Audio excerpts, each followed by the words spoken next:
That you allow your self-worth to be based on what other people think of you is the beginning of the end. I love me. So the day that you decide to stop loving me, I'm not going to love myself any less. I believe in me. If you stop believing in me, I'm not going to believe in myself any less. If you believe that I'm irrelevant, that no one is checking for me, and that I don't mean anything to the world, because you think or believe that about me, it doesn't mean that I'm going to believe it about myself. See, the day that you start living your life according to everybody else's opinion is the beginning of the end. Most of y'all, and it's fucked up, I see it every day, all day, most of you guys don't actually know your self-worth. You don't know your self-value. So you're like a vulnerable little child and you're shaking. And it's like, everybody loves me this week, so I love me this week. Next week, it drops. So now you're running around insecure, feeling self-conscious, and not loving yourself, sad and depressed, based on the feedback, the responses, and the energy that the rest of the world is giving you. See, life is cyclic.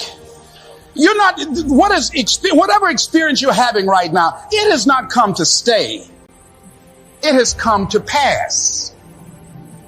Not to stay, just to pass. It's just going through. The biggest challenge is to know what's happening. This is a part of this thing we call life. This too shall pass. And maintaining perspective, putting it in perspective. Forgiveness is not for the other person. Forgiveness is you. See, your unwillingness to forgive another person is like you sipping the poison, waiting on them to die. You can't sip the poison of unforgiveness and expect them to die. Forgiveness is for you. Something else I heard somebody say. You can't drive your car looking in the rearview mirror. You can't. If you keep looking in the rearview mirror, you're going to keep crashing your car. There's a reason why the rearview mirror is this big and the windshield is this big. That's a reason for it. Because all the rearview mirror does is allows you to see what you've passed and to prevent what you've passed from coming up on you again. That's all the rearview mirror is for. The windshield is your future. It's where you're going. It's where you're headed. I hope you all picked up this today. And think about that, how that affects your life. If you got someone who you feel has wronged you and you carrying that, that's like a cancer. And all it's doing is eating away at you. Do you know how many people I've had to forgive that have never asked me for forgiveness? You know how many people I just let go so I could just go where God had for me? Because I just ain't had no more time to spend no more time thinking about that. Let that be a lesson to you. You know what my father told me a long time ago? He said, son, when a fool is talking, listen very carefully. Because listening to a fool is important. Because knowing what not to do is just as important as knowing what to do. Look, man, if you got something that's been bothering you in your life, get past it. You are who you've been looking for. So stop looking for more unless you're looking in a mirror, because it's about time for you to see clearly that you are who you've been looking for. And that empty feeling you got, that hole in your chest, you only got that feeling because you think you're not blessed with everything you need. You see, we live in a consumerist society, which means they need you to buy stuff. And the easiest way to sell it is to tell you you're not enough. Buy this car, you'll get girls. Buy this bra, you'll get guys. And we're seeing it so much that we start believing these lies. But the truth is, the makeup they're selling to make you feel prettier is the same makeup you buy to stop feeling shittier about this lie they keep telling you that you are not enough.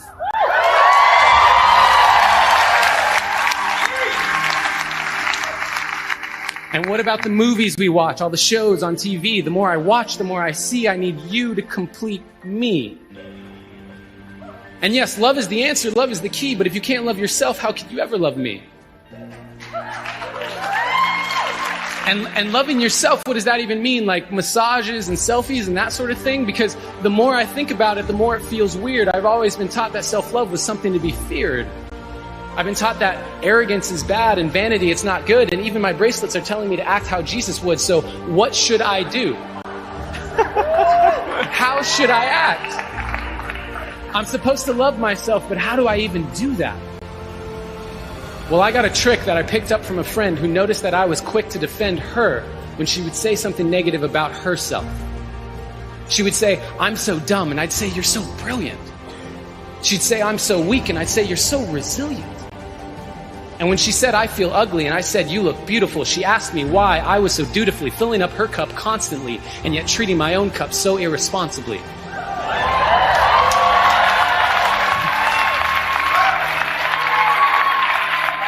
Because when I looked in the mirror, my voice was quite clear. You're ugly, you're too thin, your hairline's receding, you got a pimple on your chin. And that was when she gave me a piece of advice that changed my life. She gave me a hug. And she said, treat yourself like someone you loved. Treat yourself like someone you loved. Now, I had been standing, but I needed to be sitting because I couldn't believe that I had been letting myself keep forgetting that I was who I'd been looking for. And deep in my core, I knew it was time to stop looking for more until I could look through all my fear and look into a mirror and see clearly that the man looking back at me was the only one who can make me happy, and I am already enough.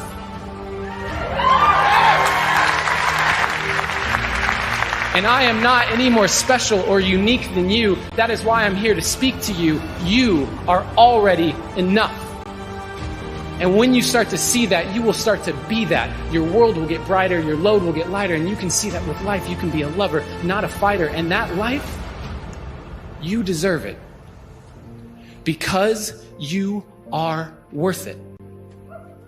And there is no point in letting yourself keep forgetting, because no matter what you say or do, you are perfect. And so today, I hope I leave you with a direction correction away from the flaws you see in your reflection. They aren't flaws to me. They are simply protection against all the doubts you have of your perfection. So start today. Take a good, long look in the mirror and say, I am who I've been looking for. I was doing a training at a college, and it was a 2-day training during orientation. And in the training that I provide, I'm a motivational speaker, but I conduct processes in personal dynamics where people begin to go through changes that stimulate the right and left hemisphere of the brain, enable them to see themselves differently. I conducted this particular simulation with these young kids, 17 and 18 years of age, so that they would begin to see how they make decisions and how they would survive in this particular simulation process we gave them. We had them to do it individually and then collectively. Over 30% of them wrote down as their first option, in order to survive, they would commit suicide. First thing they wrote down. Suicide among young people has increased 300%. Over 5,000 will successfully take their lives this year. Why? Why did they do that? I said, I was so shocked. I said, what do you mean? Well, at least we would not suffer. And then they had the nerve to write down all of the other things they were going to do after they committed suicide. I said, listen, Kadumbo. No, when you come up with a permanent solution for a temporary problem, that's it. Game's over. That's it. You're not going to do anything. Anybody wrote suicide at the top, you can put your pencil down. See, a lot of us, because of our limited vision of ourselves, a lot of us who begin to focus on problems and enable them to overwhelm us, we begin to think that we have no options. We begin to believe that there's no way out. Repeat after me, there's always a way. Where there's a will, there's a way. Shake somebody's hand on your right and left and say, I'm unstoppable. Giving up the hope that the past could be any different. I think for myself, and I know many of you, you think forgiving means accepting what has happened to you. Well, it is accepting that it has happened to you. Not accepting that it was okay for it to happen. It is accepting that it has happened, and now what do I do about it? Forgiving is giving up the hope, not holding on, hoping, wishing that it could have been any other way than it actually was. Giving up the hope that the past could be any different. And when I got that, I think it took me to the next level of being a better person, because I don't hold grudges for anything or any situation, and neither should you. It's letting go so that the past does not hold you prisoner, does not hold you hostage. Stop scaring yourself.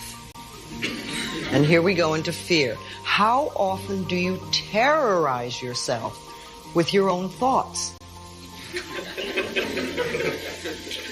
You get into absolute terror, and it's only coming from your thoughts. Nobody out there is doing a thing. Sometimes it's an old family pattern. Sometimes we get new things. How many people here are absolutely in terror of earthquakes? And how often do you do that to yourself? You know, we find so many ways to scare ourselves. I would like people, when you have time, to make a list of your fears.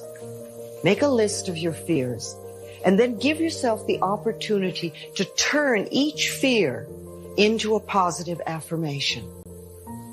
Turn each one into something positive. And remember, always you are in charge. You are always in charge. See, one idle thought doesn't make a whole lot of difference. It's like but thoughts are like drops of water. You drop a drop of water on the table here, and it doesn't mean much. But if you keep dropping and keep dropping and keep dropping, you get, the table becomes a wash, and then you get a puddle on the floor, and then you can get a little pond and a lake, and finally you can create an ocean. And with our own thoughts, we can drown in a sea of negativity, or we can float on the ocean of life.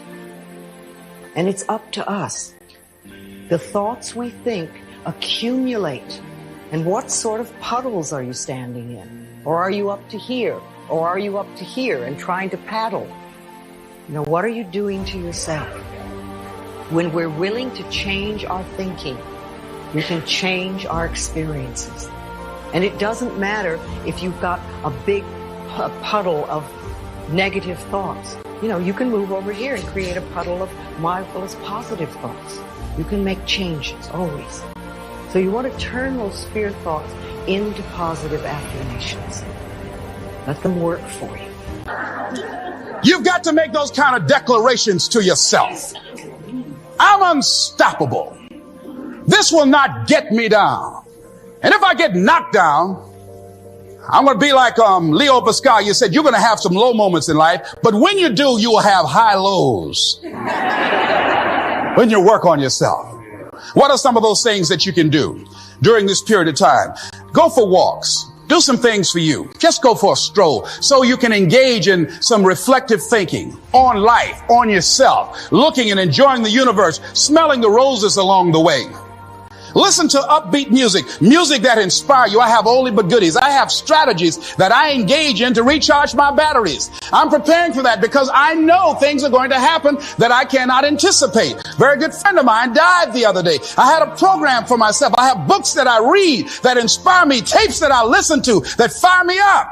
Because you're going to have sometimes low moments when you won't want to get out of bed. You just want to stay there. At times you won't want to come out the house. At times you'll be feeling bad and don't know why. What's wrong? I don't know. Just leave me alone.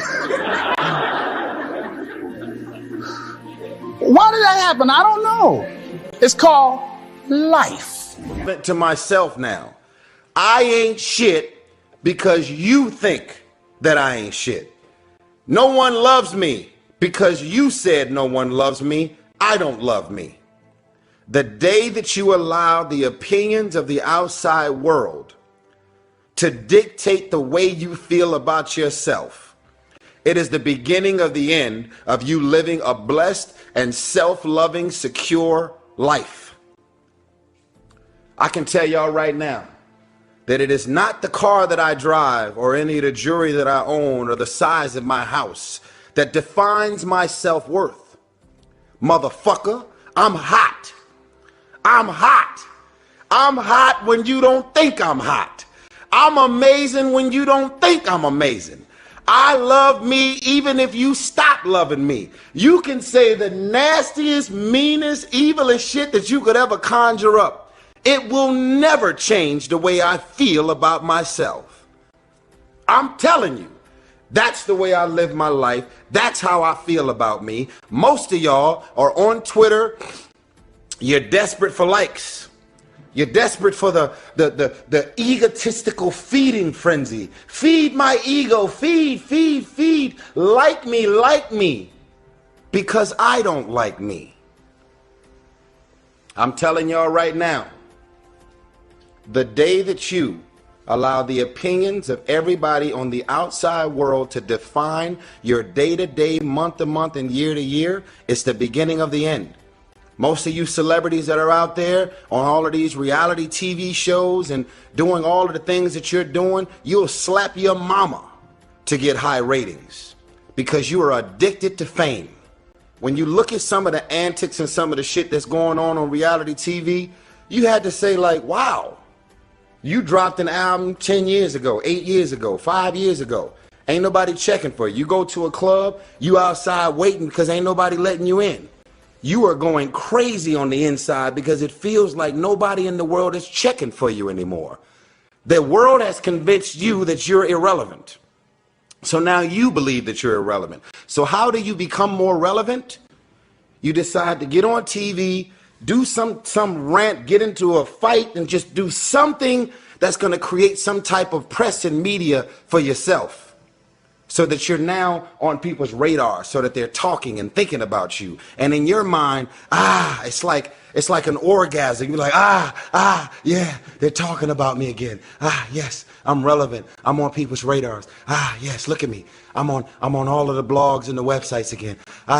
Yes. Fame is an addiction. Love yourself. Believe in yourself. Love yourself. Believe in yourself. Independent of the validation of the world. Have opinions and feelings about yourself. Independent of the feedback. Why you got to have somebody calling you beautiful every day in order for you to feel beautiful? Do you believe that you're beautiful? Or do you only believe you're beautiful when other people say that you're beautiful? I'm just asking. Self-love is the cure to self-hate.